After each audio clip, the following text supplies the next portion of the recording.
नमस्कार। PP news line के prime time में आप सबका स्वागत। मैं हूं रजनी अनुपम। आइए सबसे पहले नजर डालते हैं अब तक की प्रमुख सुर्खियों पर। पुलवामा में सुरक्षा बलों को मिली बड़ी कामयाबी, लश्कर के 10 आतंकी मारे गए। जम्मू एयरफोर्स स्टेशन के पास बुधवार रात फिर दिखा ड्रोन। तकरीबन 6 दशक बाद श्रीनगर स्थित नागरिक सचिवालय की इमारत को नया स्वरूप देने की तैयारी। और मां वैष्णो देवी की यात्रा मार्ग पर एलईडी लगाने का काम जोरों शोरों पर। अब हर पल श्रद्धालुओं को होंगे मां के दर्शन। अब समाचार विस्तार से।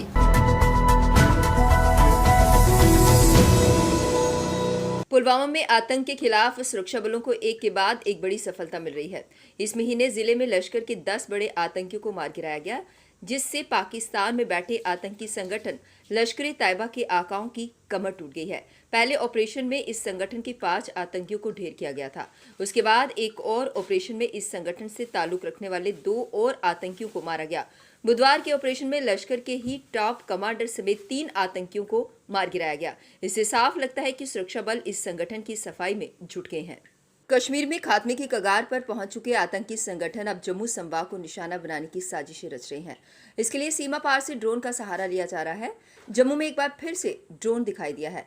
जम्मू एयरफोर्स स्टेशन के पास बुधवार रात को एक ड्रोन को देखा गया, जिसके बाद सुरक्षा बल सतर्क हो गए। इससे पहले भारत पाकिस्तान अंतर्राष्ट्रीय सीमा पर अरनिया और हीरानगर सेक्टर में पाकिस्तानी ड्रोन के संदिग्ध गतिविधि से हड़कंप मच गया था। अरनिया सेक्टर में बीएसएफ के जवानों ने आसमान में लाल रंग की लाइट देखी तो फायरिंग कर दी। बताया जा रहा है कि यह पाकिस्तानी ड्रोन था, जिसे वापस खदेड़ दिया गया। वहीं कठुआ के हीरानगर सेक्टर में स्थानीय लोगों ने ड्रोन जैसी आवाज सुनी, आसमान में पीले रंग की लाइट भी देखी। दोनों ही जगह एहतियातन तलाशी अभियान चलाया गया, लेकिन कोई भी आपत्तिजनक सामग्री या सुराग नहीं मिला। मध्य कश्मीर के श्रीनगर में स्थित नागरिक सचिवालय की इमारत के निर्माण के करीब 6 दशक बाद पहली बार नया रूप देने की तैयारी की जा रही है। इसके लिए इमारत के बाहरी हिस्से में सफेदी का काम शुरू कर दिया गया है। इस इमारत की आधारशिला जम्मू कश्मीर के तीसरे प्रधानमंत्री बख्शी गुलाम मोहम्मद ने 1961 में रखी थी। 1963 में बनकर ये तैयार हुआ। तब से इस इमारत के बाहर से सीमेंटेड लुक में था। नागरिक सचिवालय में करीब 20 वर्ष से अधिक समय तक कार्य करने वाले एक सेवानिवृत्त अधिकारी ने बताया कि जब से इस इमारत का निर्माण हुआ है, अब तक इस पर कभी सफेदी नहीं की गई। इमारत का निर्माण ही ऐसे किया गया है कि इस पर रंग रोगन ना करना पड़े। हालांकि जम्मू के नागरिक सचिवालय की इमारत को लगभग हर साल दरबार मूव से पहले सफेदी की जाती थी। देश भर से मां वैष्णो देवी के दर्शन के लिए आने वाले श्रद्धालुओं के लिए खुशखबरी है। 1 माह के भीतर मां के भव्य दरबार में सुबह शाम होने वाली दिव्य आरती का सीधा प्रसारण श्रद्धालु यात्रा मार्ग पर देख सकेंगे। इसके लिए यात्रा मार्ग पर प्रमुख स्थानों पर एलईडी लगाने का काम जोरों शोरों से जारी है। एलईडी स्क्रीन पर श्रद्धालु को हर पल मां वैष्णो देवी के पवित्र पिंडियों के दर्शन भी होते रहेंगे। साथ ही यात्रा संबंधी सभी तरह की महत्वपूर्ण जानकारी भी उपलब्ध होगी।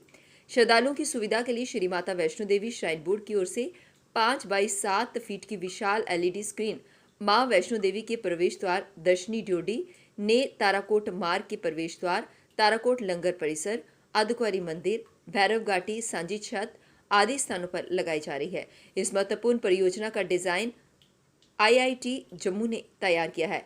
सभी मौसम में एलईडी स्क्रीन निरंतर चलती रहेगी। उत्तरी कश्मीर में नियंत्रण रेखा पर स्थित अग्रिम भारतीय बस्तियों पर होने वाली गोलाबारी से आम नागरिकों को बचाने के लिए केंद्र सरकार सेना की मदद से सामुदायिक बंकर बना रही है। जिला कुपवाड़ा के मच्छल सेक्टर में अब तक 48 भूमिगत बंकर तैयार किए जा चुके हैं।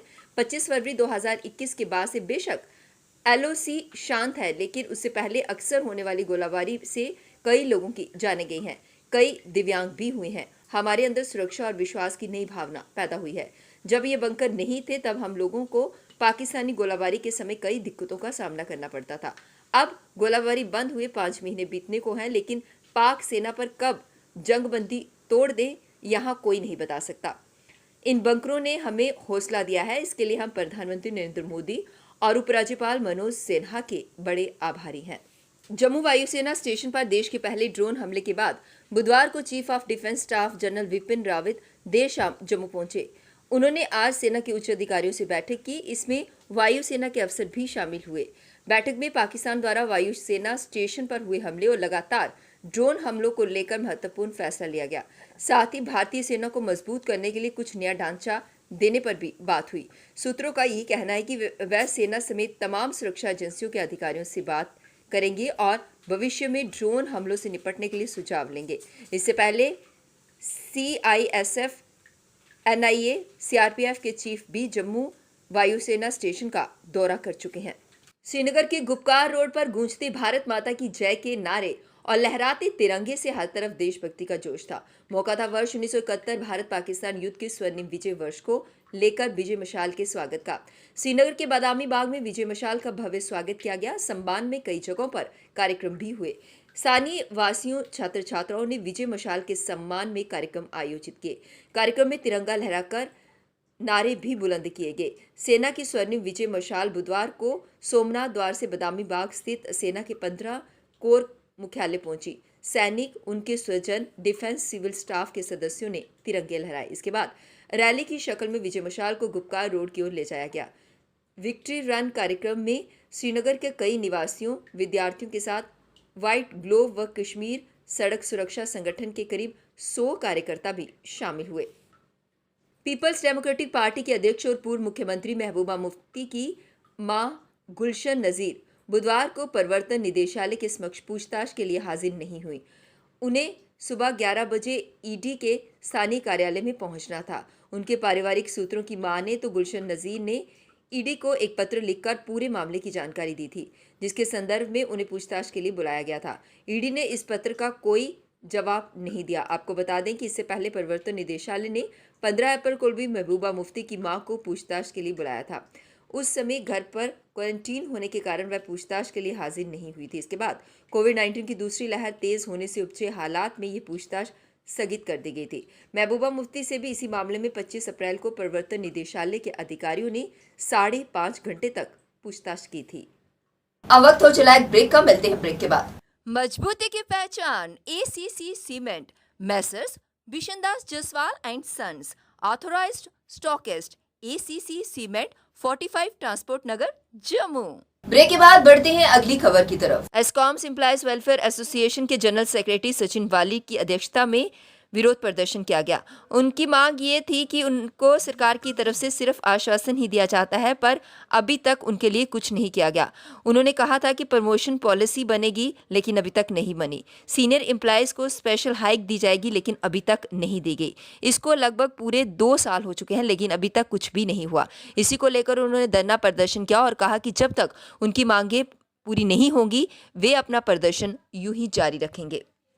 1 अगस्त 2019 को हमने एक मेमोरेंडम ऑफ अंडरस्टैंडिंग साइन किया था मैनेजमेंट के साथ, जो जिसमें यह था कि हमारे लिए एक प्रमोशन पॉलिसी बनेगी और साथ में हमारे लिए एक जो सीनियर एम्प्लॉयज़ हैं उनको स्पेशल हाइक दी जाएगी।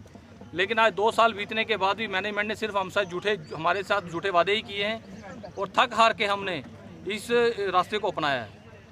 हम कब तक ये प्रोटेस्ट चलता रहेगा? सर, कल हमारी एक मैनेजमेंट से बैठक हुई है जिसमें मैनेजमेंट का रवैया जो हमें ठीक नहीं लगा, तो मुझे नहीं लगता है कि ये आसानी से बात सफल हो जाएगी। इसके लिए हमें जब तक हमारी डिमांड पूरी नहीं होगी, ये धरना प्रदर्शन कंटिन्यू रहेगा। जम्मू म्युनिसिपल कॉरपोरेशन की लिमिट में आने वाली वार्ड्स में प्लांटेशन ड्राइव की शुरुआत की गई। इस मौके पर मेयर JMC चंद्रमोहन गुप्ता व डिप्टी मेयर पूर्णिमा शर्मा खासतौर पर उपस्थित थी। 10 लाख रुपया इस बार हमने रखा है उसको डेवलपमेंट के लिए। उसके लिए टूल्स लेने हैं, या और कोई काम करने हैं, चाहे माली आउटसोर्स करने हैं, ताकि सिर्फ प्लांट लगाना कोई बहुत बड़ी बहादुरी नहीं है, प्लांट को बचाना बड़ी बहादुरी है। मैं जम्मू वासियों से यही अपील करूंगा कि यहाँ प्लांट आप लोग लगा रहे हैं, आप उसकी देख रेख भी करें। जब भी आप सैर करने आए, जिस तरह जब बाहर से घर आते हैं तो अपने बच्चे को देखते हैं कि वो कैसा है, जब भी सैर करने पार्क में आए पहले उस प्लांट को देखें कि वो प्लांट कहीं टेढ़ा तो नहीं, उसको सीधा कर दें। पीपी न्यूज लाइन के प्राइम टाइम के आज के इस अंक में बस इतना ही। मुझे और मेरी पूरी टीम को दीजिए इजाजत और आप देखते रहिए पीपी न्यूज लाइन। नमस्कार। जम्मू में आई टेस्टिंग की साइंटिफिक और मॉडर्न टेक्नोलॉजी के लिए हमेशा याद रखें जेम ऑप्टिशियंस, जहां पर रखा जाता है आपकी हर जरूरत का ख्याल। Gem opticians with the facility of eye exercise, A scan biometry, pachymetry और ऑटोमेटेड फील्ड एनालाइजर। और हाँ, हमारे यहाँ बढ़िया क्वालिटी के ब्रांडेड स्पेक्टिकल्स, सनग्लासेस और कॉन्टेक्ट लेंसेज मिलते हैं। आपका भरोसेमंद एक ही नाम, Gem Opticians, Gandhinagar. Gem Opticians, Nai Basti. Gem Opticians, Amphalla. Gem Opticians, Trikuta नगर।